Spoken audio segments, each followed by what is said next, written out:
우리가 구원을 이야기할 때에 구원은 두 가지 측면이 있죠. 하나는 사단의 세력에서 벗어나서 하나님의 자녀가 되는 구원입니다. 그리고 또 다른 하나는 구원받은 자가 들어가서 누려야 할 안식에 대한 부분이죠. 여기서 말하는 안식은 약속으로 받은 유산, 즉 기업을 의미합니다. 그러므로 우리가 구원을 이야기할 때에 구원과 안식이라는 두 가지의 의미를 다 우리가 기억할 수 있어야 하는 것이죠. 많은 사람들이 교회에 나와서 예수님을 나의 구주로 믿고 영접함으로 죄사함을 받은 후에 구원을 얻으며 세례를 통해서 공동체에 자신의 신앙을 고백하게 되죠. 하지만 그러한 성도들 중에서 성경이 말하는 안식까지 들어가는 사람들은 극히 소수라는 것입니다. 히브리서는 이에 대해서 출애굽기에 기록된 사건을 인용해서 우리에게 설명해 주고 있습니다. 출애굽기의 내용은 무엇입니까? 전체적으로 보면 구원과 안식인 것이죠. 모세는 하나님의 명을 받아서 이스라엘 백성들의 죄와 세상과 사단을 상징하는 애굽의 통치로부터 구원해내죠. 하나님은 이 과정에서 애굽에 10가지 재앙을 내리시고 홍해를 육지처럼 가르셨습니다. 이것이 구속사적인 의미의 구원인 것이죠. 하나님은 이 세상과 죄와 사단의 얽매인 우리에게 예수 그리스도의 십자가 복음을 주셔서 예수 그리스도를 우리가 믿고 의지하며 바라보게 하심으로 말미암아 우리를 받은 백성 삼아 주신 것이죠. 그래서 우리의 삶에서 사단의 영향력을 떠나게 하셨던 것입니다. 이러한 놀라운 하나님의 구원의 은혜를 경험하게 함으로써 우리는 그리스도인이 되었고 교회라는 공동체 안으로 모이게 된 것이죠. 그런데 여기서 우리가 짚고 넘어가야 할 중요한 사실이 있습니다. 그것은 바로 출애굽한 이후에, 즉 구원받은 이후에 도착한 광야가 이스라엘 백성들의 종착역이 아니었다라는 사실이죠. 지금 우리가 예수님을 믿고 구원받아서 교회에 나와서 예배드리는 것, 이것이 완전한 우리의 신앙생활의 종착역이 아니라는 것이죠.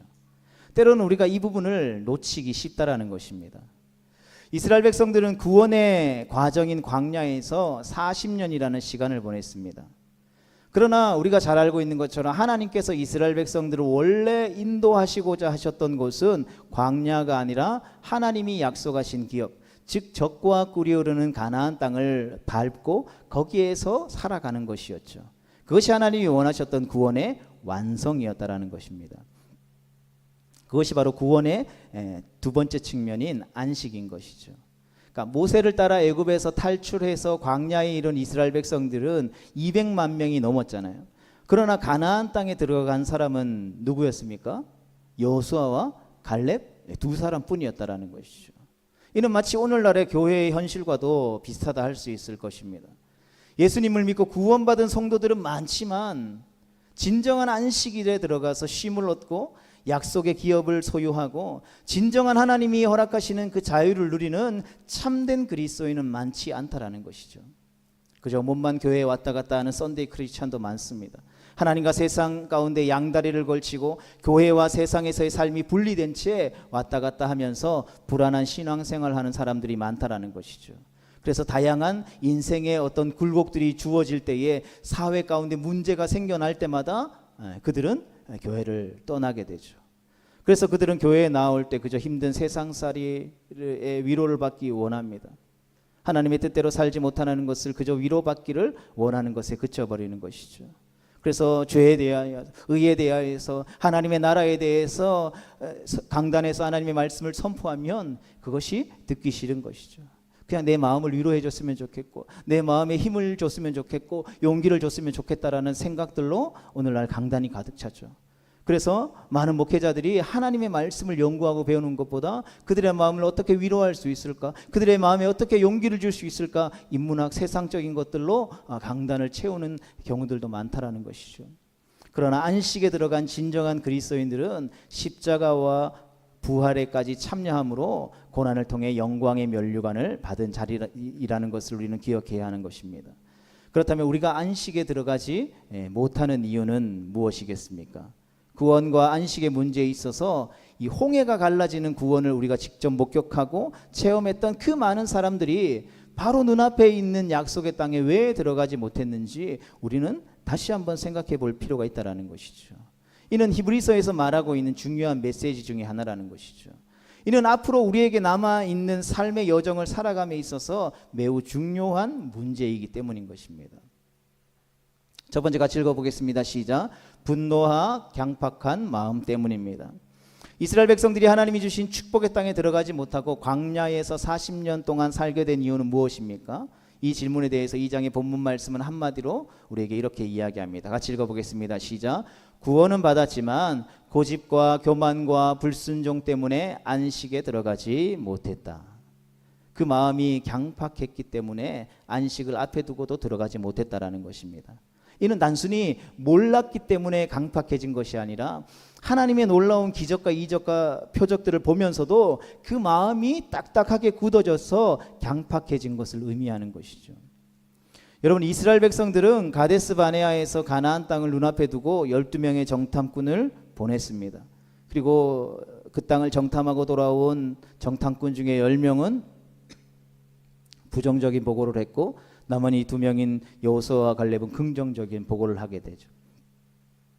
서로 다른 두 가지 보고를 듣고 백성들은 어느 편에 섰습니까? 다수의 부정적인 보고의 편에 서게 되죠. 그리고 그들의 마음이 순식간에 강팍해지기 시작합니다. 그래서 원망하기 시작했고 불평하기 시작했다라는 것이죠. 그들은 이미 하나님의 놀라운 기적을 목격한 사람들인 것입니다.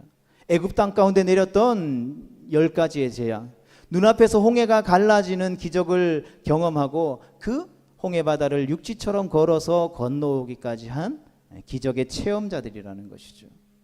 그럼에도 불구하고 그들은 10사람의 부정적인 보고를 듣자 하나님이 어떻게 우리에게 이러실 수 있느냐, 우리가 이제 망하는구나, 여기서 죽게 되었구나 라고 하며 하나님 앞에 원망을 드러놓게 되죠.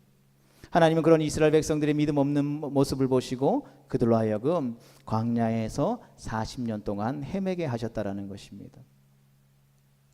경노하고 화를 내며 분노를 품으면 그 마음이 강팍해질 수밖에 없다라는 것이죠. 이스라엘 백성들은 하나님의 오묘하신 뜻을 깨닫지 못하고 경노하여 불신과 불평과 원망을 쏟아내며 불순종했기 때문에 안식의 땅에 들어가지 못했다라는 것입니다. 고집스러운 마음, 강팍한 마음, 딱딱하게 굳어져 버린 마음에 하나님을 믿지 못했고 신뢰하지 않는 마음, 그 마음 때문에 진정한 구원의 땅에 그들은 들어가지 못했다라는 것이죠. 여러분, 가나안 땅에 7 족속과 거인들이 살고 있었던 것은 사실이죠. 그들과 싸우면 이스라엘 백성들이 이길 수 없을 것이라는 10명의 보고는 허무맹랑한 소리가 아니라 객관적으로 보면 사실입니다. 그러나 하나님이 허락하신 땅이셨기 때문에 그들은 주저할 필요가 없었다라는 것이죠. 그럼에도 불구하고 10명의 정탐꾼에게는 그러한 믿음이 없었던 것입니다. 그러니까 믿음의 눈이 없었던 것이죠. 그래서 자신들을 가나안 사람들과 비교하면서 메뚜기 같다라고 했다라는 것이죠.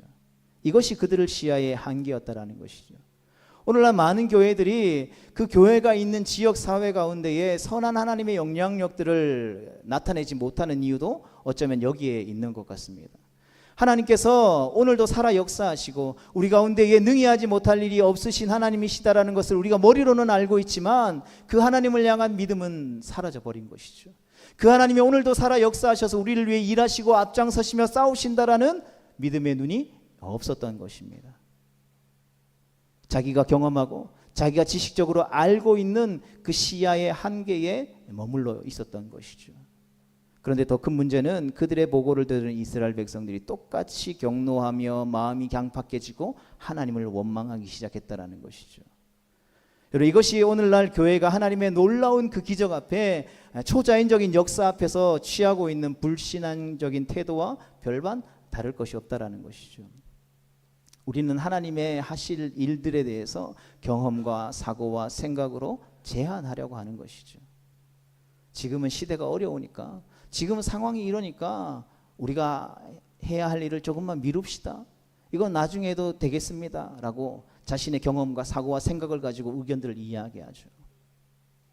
그것이 믿지 않는 세상의 사람들이라면 우리가 충분히 이야기할 수 있고 동의해 줄 수 있을 것입니다. 그러나 우리는 그럼에도 불구하고 하나님께서 우리 가운데 말씀하시는 것이 무엇이고 우리를 통해 이루고자 하시는 것이 무엇인지에 대해서 고민해야 하고 그 불가능을 향해서 믿음으로 달름질해야 할 성도라는 사실들을 우리는 잊어서는 안 되는 것이죠. 하나님 우리를 통하여서 이 산동 지역 가운데에 하나님의 나라를 확장시켜 나가며 천하보다 귀한 하나님의 잃어버린 한 영혼을 주님 앞에 돌아오게 하는 놀라운 천국 잔치를 베푸시기를 원하시는데, 우리는 내가 10년 동안, 20년 동안, 30년 동안 그런 일들을 보지도 못했고 경험해보지 못했으니까 하나님도 못하실 거야, 하나님도 이 땅은 포기해버렸어 라고 생각할 때가 많다라는 것이죠. 이 지역은 사람들의 마음이 강팍하니까 하나님이 역사하실 수 없어. 이 지역에는 어떤 불교의 어떤 종교적인 영이, 어떤 물질의 만몬의 신이 이 지역을 사로잡고 있기 때문에 교회가 힘을 못 써. 교회가 커지지 못했고 부흥해지지 못했어. 좀 그렇게 생각한다라는 거야. 내가 경험해보지 못했고 내가 감이 안 오니까 안 될 거라고 생각한다라는 것이죠. 하나님이 홍해를 갈랐네, 하나님이 여리고를 무너뜨렸네, 다윗이 물맷돌로 골리앗을 무너뜨렸네.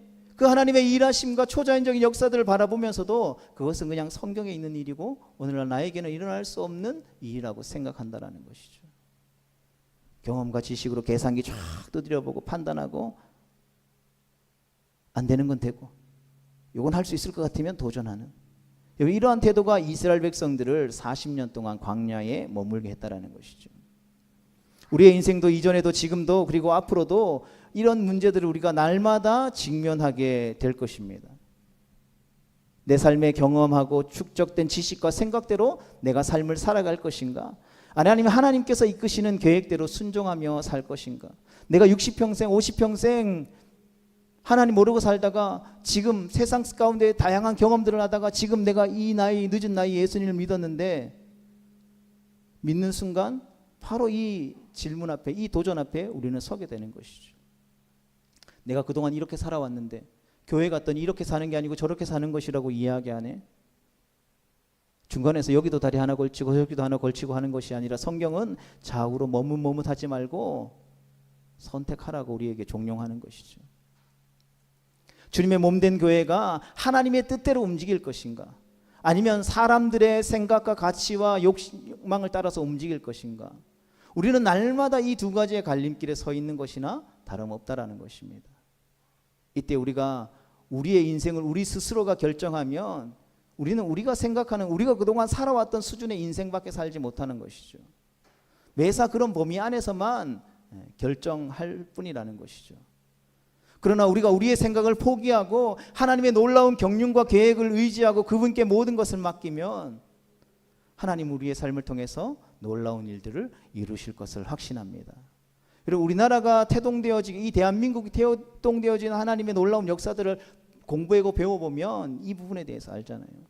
불과 100년 전만, 120년, 130년 전만 해도 초창기에 그 조선 말기에 이 조선 땅에 들어왔었던 선교사님들의 그 선교 편지의 보고들을 보면요, 한양의 길거리에 소똥이 막 드글하고 말똥 드글드글하고, 남자들은 담배 피우고 막걸리 마시고 도박하고 첩을 두고, 여성들은 한없이 고통 가운데에 눈물 짓고 신분의 격차가 있고 사람 대접받지 못하는, 지금으로 생각하면 우리가 상상할 수 없는 그런 수준의 대한민국이었다라는. 선교사님들이 그 모습을 보고 여기는 이러니까 어쩔 수 없구나 생각했을까요? 그랬다면 지금도 여전히 우리는 말 타고 다니고 소똥 굴리고 다니고 있었을지 모르죠. 그러한 현실적인 조선의 모습을 보고 선교사님들은 뭐라고 이야기했을까요? 그러나 하나님이 함께 하시면, 하나님이 이 민족 가운데 은혜를 베풀어 주시면, 하나님께서 이 민족 가운데 주신 특별한 은혜들을, 그 은사들을 잘 개발하면 그 120년 전에 온 열방을 구원할 선교의 도구로 이 민족을 하나님이 사용하실 것을 확신합니다라는 선교 편지의 보고들이 그때 당시에 이 조선 땅에서 막 이렇게 편지 써가지고 미국으로, 영국으로 선교사들이 편지를 보냈다니까요. 그것들을 보면서 이 조선 땅이라는, 조선이라는 나라를 알지 못하는 그 성도들이 지금은 비록 보잘것없고 캄캄하여 앞이 보이지 않지만 이 땅 가운데에 복음이 들어가고 하나님이 일하시고 역사하시면 놀라운 하나님의 기적이 이 땅 가운데 베풀어질 거다라는 것들을 놓고 다 기도했다라니까요. 그리고 불과 60년 70년 만에 전 세계 유례 없는 한강의 기적이라고 하는 놀라운 부흥을 하나님께서 이 땅 가운데 베풀어 주셨더라고요. 믿지 않는 사람들은 내가 최선을 다해 열심히 노력해서 된 거라고 생각하지만 예수님을 믿는 사람들은 그것이 하나님의 놀라운 은혜였다라는 것을 고백할 수밖에 없다라는 것입니다. 히브리서 3장 11절 말씀 같이 봅니다. 시작. 내가 노하여 맹세한 바와 같이 그들은 내 안식에 들어오지 못하리라 하였느니라. 아멘. 이 말씀처럼 구원은 받았지만 은혜와 약속의 안식에 들어가지 못하는 것이 얼마나 큰 비극인가를 우리는 생각할 수 있어야 하는 것입니다. 그리고 우리 안에 아직까지 남아있는 고집과 강팍한 마음이 얼마나 우리 인생에 무서운 결과를 가져오게 될지를 생각할 수 있어야 하는 것이죠. 성도 여러분, 그래서 예수님을 믿고 교회에 나오는 걸로 끝나서는 안 된다는 것이죠. 우리가 날마다 하나님의 말씀을 통해서 자라나고 성장해야 하는 이유가 바로 여기 있는 것이죠. 그저 내가 교회에서 와서 그냥 주신 은혜에서 또 직분 받아서 봉사하는 것이 다가 아니라는 것입니다.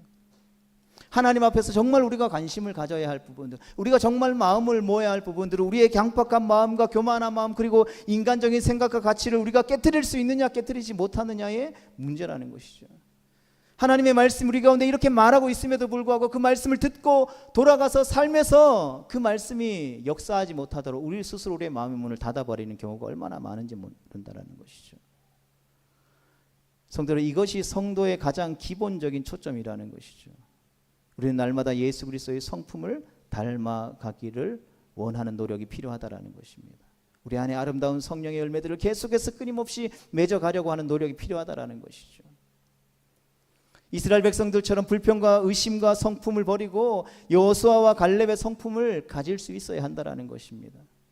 불신앙의 성품을 버리고 믿음의 성품을 취하는 우리 모두가 될 수 있기를 주님의 이름으로 축복합니다. 계속해서 신앙생활하고 하나님의 말씀을 듣고 교회 와서 기도하면서 불구하고 어떠한 일이 생길수면 아유 내 팔자가 그렇지, 그냥 나는 원래 이래서 내 팔자는 원래 그래, 나는 원래 재수 없어, 전생에 지은 죄가 많아서 그런 거야, 그런 생각과 그런 불신앙적인 고백들을 벗어 던져 버릴 수 있기를 주님의 이름으로 축복합니다. 두 번째 같이 읽어보겠습니다. 시작. 믿지 않는 악한 마음 때문입니다. 여러분, 구원 이후에 안식에 들어가지 못하는 두 번째 이유는 믿지 않는 악한 마음이라는 것이죠. 3장 12절 말씀입니다. 시작. 형제들아, 너희는 삼가 혹 너희 중에 누가 믿지 아니하는 악한 마음을 품고 살아계신 하나님에게서 떨어질까 조심할 것이요. 여러분, 이 말씀은 믿음이 없는 악한 마음을 품고 있으면 안식에 들어갈 수 없다는 경고이죠. 로마서 말씀을 보면 믿음으로 하지 않는 모든 것이 죄라고 했습니다. 우리가 믿음으로 생각하지 않고 행동하지 않는 것은 아무리 합리적인 말과 행동이라 할지라도 죄가 된다라는 것이죠. 그래서 성경이 말하는 선, 성경이 말하는 죄와 우리가 도덕적으로 인간적으로 사회 통념상 말하는 것이 전혀 다르다라는 것을 우리는 기억해야 되는 것이죠. 따라서 우리의 모든 신앙생활은, 우리의 모든 삶은 믿음 위에 서 있어야 한다는 것입니다. 이스라엘 백성들은 당시에 광야에서 매일매일 하나님의 기적을 체험했습니다. 하늘에서 내리는 만나를 먹었고 하나님이 보내주신 메추라기를 먹었으며 바위에서 하나님이 허락하시는 샘물을 마셨다라는 것이죠. 낮에는 구름 기둥으로 밤에는 불 기둥으로 인도하시고 함께 하시는 그 하나님을 두 눈으로 목도하고 살았다라는 것입니다. 그럼에도 불구하고 그들은 하나님을 어떻게 했다고요? 신뢰하지 못했다라는 것, 믿지 못했다라는 것이죠. 끊임없이 의심했고 불평했으며 금송아지를 만들어서 숭배했습니다. 여러분, 이것이 이스라엘 백성들의 날 것 그대로의 모습이었다라는 것이죠. 하나님에 대한 신뢰가 사라지면 인간의 마음속에 악한 마음이 생길 수밖에 없다라는 것이죠. 믿음이 없어지면 불안이 찾아올 수밖에 없다라는 것입니다. 결과적으로 살아계신 하나님과 멀리 떨어지게 되고, 그러면 다시 인간적인 생각과 현실적인 생각이 우리를 지배할 수밖에 없다라는 것이죠. 그러하기에 우리가 주님의 몸된 교회를 섬기며 세워갈 때 우리는 모든 것을 하나님이 공급하시는 능력, 즉 믿음과 기도와 순종으로 해야 하는 것이죠. 우리 교회에 이거 잘하는 분이 계시니까 이거 그분한테 맡겨야지. 여러분, 그것은 주님의 몸된 교회가 취해야 할 행동이 아니라는 것이죠. 하나님 앞에 기도하고 하나님이 성령을 부어주시는 그 지혜 있는 사람에게 그 일을 맡겨야 되는 것입니다. 인간적인 생각과 마음으로 해서도 안 되며 누구 때문이라고 하는 체면으로 해서도 안 되고 오직 믿음 위에서 하나님의 영광을 위해서 섬겨야 하는 것이죠. 오직 하나님에 대한 온전한 믿음만이 우리를 진정한 안식으로 이끌어줄 수 있기 때문인 것입니다. 그러면 구원받은 성도는 어떻게 안식에 들어갈 수 있습니까? 첫 번째 같이 읽어보겠습니다. 시작. 오늘 지금 이 자리에서 회개하고 변화를 받아 새 사람이 되어야 합니다. 아멘. 본문 말씀에 나오는 오늘날이라는 단어는 중요한 의미가 있습니다. 8절과 13절과 15절에 나오는 이 단어는 구원과 안식을 이해하는 데 굉장히 중요하죠. 여러분, 시장은 과거도 아니고 미래도 아니고 오늘의 문제라는 것입니다. 지금 이 자리의 문제라는 것이죠. 우리가 과거에 어떤 경험을 했느냐보다 지금 우리가 어느 자리에 있으며 우리의 영적인 상태가 어떠한지가 더 중요하다라는 것이죠. 신앙은 우리의 과거에 경험한 어떤 영적인 체험이나 은사가 얼마나 큰지보다 오늘 주어진 삶의 자리에서 내가 무엇을 생각하고 무엇을 말하고 행동하며 사는지를 더 중요하게 우리에게 질문하고 있다는 것이죠. 성도 여러분, 오늘 예배드리는 우리의 마음의 중심에는 누가 자리하고 있습니까? 오늘 주님이 우리에게 말씀하고 계시는 우리는 그 말씀에 아멘으로 하답하면서 말씀에 순종하는 삶을 살아가기로 다짐하며 결단하며 나아가고 있습니까? 따라서 오늘이라는 일컫는 동안에 지금 현재 바로 이 시간에 이 자리에서 우리가 주님의 말씀에 반응해서 주님의 보시기에 합당하지 않는 모습이 있었다면 우리가 즉시로 회개하고 변화를 받아 새 사람이 되는 것, 그것이 바로 안식에 들어갈 수 있는 첫 번째 조건이라는 것입니다. 두 번째 조건 같이 읽어보겠습니다. 시작. 안식에 들어가기 위해서 우리가 해야 할 일은 서로 권면하는 것입니다. 13절의 말씀에 보면 피차 권면하라라는 말은 매일매일 서로 용기를 주면서 격려하고 서로 도와주라는 것입니다. 우리의 마음이 강팍해지지 않도록, 우리의 마음이 교만해지지 않도록 우리는 끊임없이 서로를 권면해야 하는 것입니다.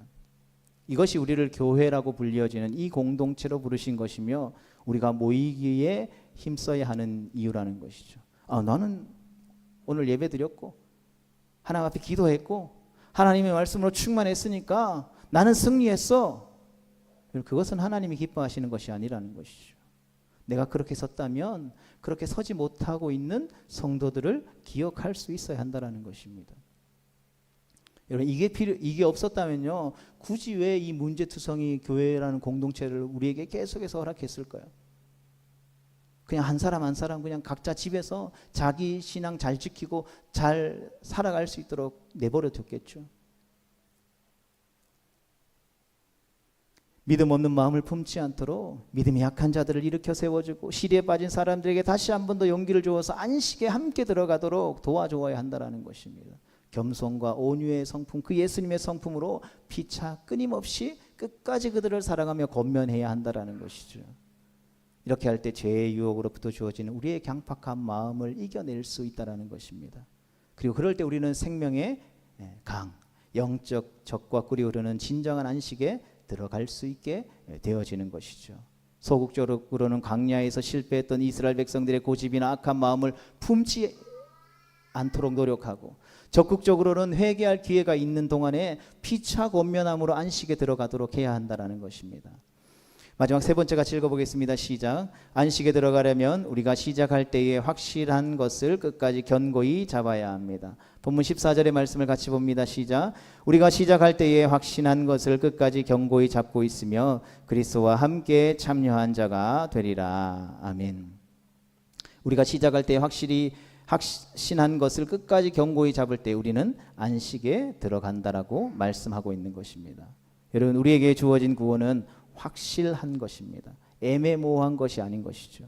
그러나 이것을 아는 것보다 더 중요한 것은 이것을 끝까지 변함없이 잡는 것이 중요하다라는 것입니다. 처음 시작도 중요하지만 더 중요한 것은 끝까지 잘 가는 것이 더 중요하다라는 것이죠. 누구든지 시작은 잘 하죠. 그러나 그 시작한 그 걸음 속에서 폭풍이 불고 바람이 불고 어두움이 찾아오고 시험과 유혹이 올 때에도 끝까지 견디고 이겨내는 것은 그리 만만한 일이 아니라는 것입니다. 그래서 그렇게 해야 안식에 들어갈 수 있다는 것이죠. 도중에 포기하고 도중에 바꿔버리면 안식에 들어가지 못한다는 것입니다. 포기하지 않고 끝까지 주어진 길을 갈 때 그리스도와 함께 참여하는 자가 되는 것이고 이것이 바로 구원의 완성이라는 것이죠. 이것이 그리스도인들이 가져야 할 궁극적인 특권이며 목표인 것입니다. 성도 여러분, 히브리서 기자는 출애굽 시대를 언급한 시편 95편의 말씀을 인용합니다. 우리 3장 15절 말씀 읽어보겠습니다. 시작. 오늘 너희가 그의 음성을 듣거든 경노하시게 하던 것 같이 너희 마음을 완고하게 하지 말라 하였으니. 아멘. 출애굽한 후에 광야 노중에서처럼 격동하여 마음을 완고하게 하지 말고 시작할 때 견고한 것을 끝까지 붙잡고 나아갈 것을 권면하고 있는 것입니다. 그러면서 세 가지 질문을 던지죠. 첫 번째로는 16절 말씀을 통해서 듣고 경록해 하던 자들이 누구뇨? 라고 묻습니다. 그들은 모세를 쫓아 애굽에서 나온 자들이었습니다. 애굽에서 출애굽한 모든 사람들은 구원받고 선택된 사람들이었습니다. 그런데 문제는 구원받은 그들 고집과 믿음 없는 악한 마음을 품고 불평과 원망으로 인해서 그들이 어디에 머물게 되었다고요? 광야 노중에 머물게 되었다라는 것입니다. 약속의 땅, 축복의 땅을 보고도 들어가지 못한 것이 그들의 문제이자 비극이었다라는 것이죠. 오늘날에도 구원은 받았지만 끊임없이 하나님의 말씀의 거울에 우리의 모습을 비춰 흠없는 하나님의 자녀로 살아가기 위해 몸부림치는 것이 아니라 교회에 나오면서도 늘 불평하고 늘 원망하고 늘 경록해함과 고집으로 인해서 자신을 돌이키지 못하면 똑같은 결과를 맞이할 수밖에 없다라는 것이죠. 두 번째로는 하나님이 40년 동안에 누구에게 노하셨는가라는 17절의 질문입니다. 이 질문의 대답은 범죄하여 그 시체가 광야에 엎드린 자들이죠. 하나님은 불신자들 때문에 노하신 것이 아니라는 것입니다. 40년 동안 하나님의 약속을 신뢰하지 못하고 늘 하나님의 마음을 근심하게 한 자들이었다라는 것이죠. 예수님을 안 믿는 사람은 하나님이 오히려 불쌍히 여기시죠. 그들이 돌아오기를 원하시면 눈물 흘리시죠. 그러나 예수님을 믿고도 얼렁뚱땅 사는 사람들 때문에 하나님은 오히려 더 근심하고 속상해 하신다라는 것입니다. 그리고 마지막 세 번째는 하나님이 누구에게 맹세하사 그의 안식에 들어오지 못하리라고 하였는지 18절에서 질문하죠. 하나님은 이스라엘 백성들을 모두 데리고 들어가시려 갔다가 도중에 계획을 바꾸십니다. 그리고는 너희는 결코 안식에 들여보내지 않겠다라고 맹세하셨습니다. 누구 때문에요? 순종하지 못한 이들 때문에. 이들이 지옥에 갔다는 말이 아니죠. 안식에 들어가지 못했다라는 것입니다. 구원 이후에 하나님이 예비하신 안식에 들어가지 못했다라는 것이죠. 불순종 때문에. 그래서 19절 말씀에 이로보건대 그들이 믿지 아니함으로 능히 들어가지 못한 것이라 했습니다.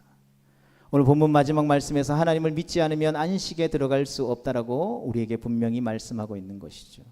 그러하게 우리는 끝까지 견디는 믿음으로 안식에 들어가는 삶을 살아야 하는 것입니다. 우리의 목표는 이 세상이 아님을 우리가 다시 한번 우리 마음에 새길 수 있기를 축복합니다.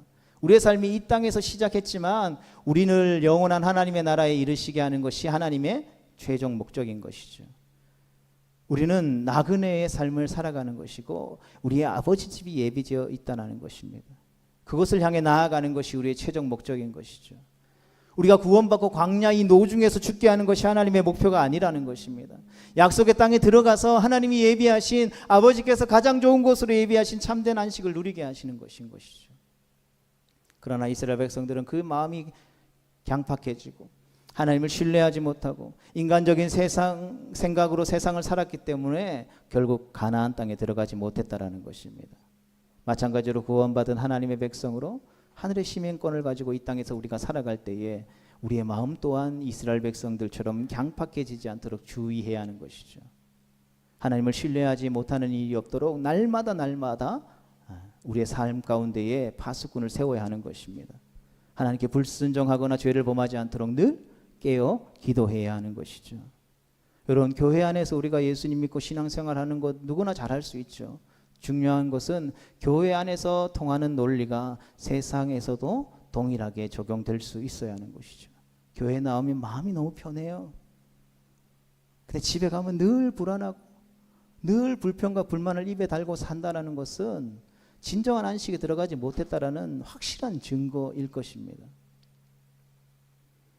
교회 안에서 우리가 살아가고 말하고 행동하고 느끼는 것처럼 동일하게 우리를 부르신 삶의 자리 가운데에 동일하게 경험할 수 있어야 하는 것이죠. 이게 쉬운 일이 아니죠. 엄청난 도전이며 힘든 일입니다. 그러나 그럼에도 불구하고 그렇게 우리가 살아야만, 그렇게 살아낼 수 있어야만, 피 흘리기까지 그러한 삶을 살기 위해 몸부림쳐야만 안식에 들어갈 수 있다는 것이죠. 예수님을 믿는 것 때문에 세상 속에서 핍박받고 때로는 고난을 당하고 고통을 당한다 할지라도 믿음으로 살고자 하는 이러한 결단이 없으면 결코 세상을 변화시킬 수도 세상을 이겨낼 수도 없는 것입니다. 그러기에 우리는 주님 앞에 나아가 늘 감당할 수 있는 힘을 주시고 지혜를 주시고 능력을 달라고 기도해야 하는 것이죠. 하나님의 뜻대로 말씀대로 믿음으로 살아갈 수 있도록 도와달라고 간절히 부르짖어 기도해야 하는 것입니다.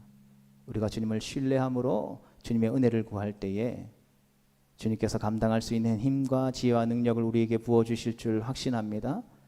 그리고 우리에게 부르신 삶의 자리에서 우리로 하여금 승리의 계가를 부르는 참된 안식에 들어가게 하실 것입니다.